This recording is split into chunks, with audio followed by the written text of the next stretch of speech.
अस्सलाम वालेकुम viewers, welcome back to my channel. I hope कि आप सब खैरियत से होंगे।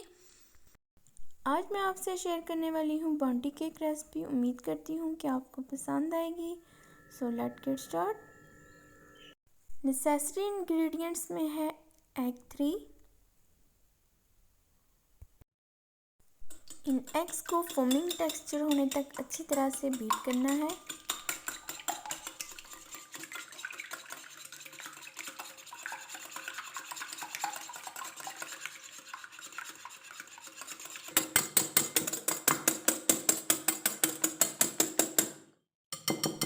एग को बीट करने के बाद इसमें मैंने ऐड की है 1/3 cup sugar, 1/3 cup olive oil. अब मैं इसको भी बीट करूँगी।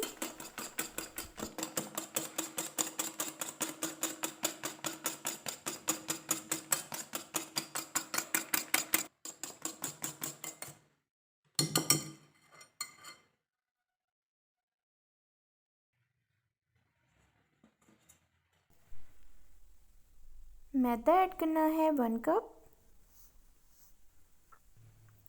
1 टेबलस्पून बेकिंग पाउडर,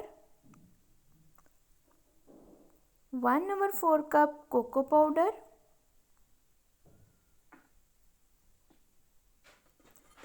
अब मैं इसको छान लूँगी।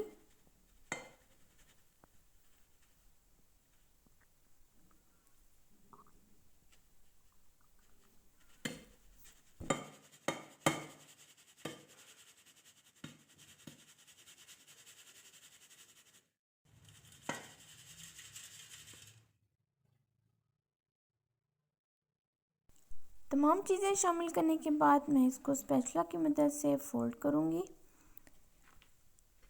इसको उस वक्त तक मिक्स करना है जब तक इसमें कोई लम्स वगैरह बाकी ना रहे और इसका जो टेक्सचर है बिल्कुल स्मूथ हो जाए।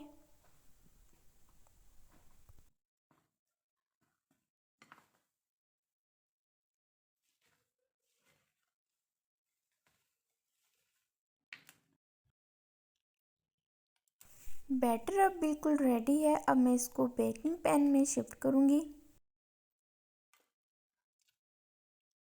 बेकिंग पैन में मैंने ऑयल से ग्रीस किया हुआ पेपर लगाया है और इसमें सारा बैटर जो है पोर कर लिया है। इसको एक बार टैप करने के बाद 10 मिनट प्री हीटेड ओवन में 260 टेम्परेचर पर 30 मिनट के लिए बेक करूँगी।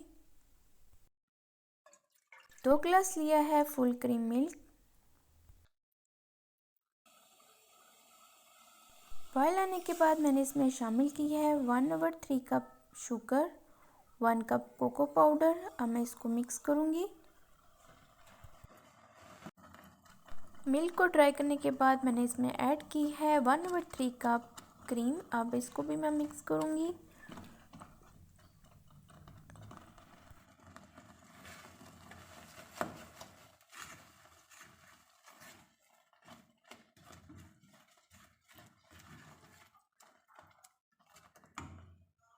कोकोनट मिल्क मिक्सचर बिल्कुल रेडी हो चुका है। अब मैं फ्लेम को टर्न ऑफ करूँगी और इसके कूल होने का वेट करूँगी। आफ्टर 25 मिनट केक बिल्कुल रेडी है। अब मैं इसको दरमियान से कट करूँगी।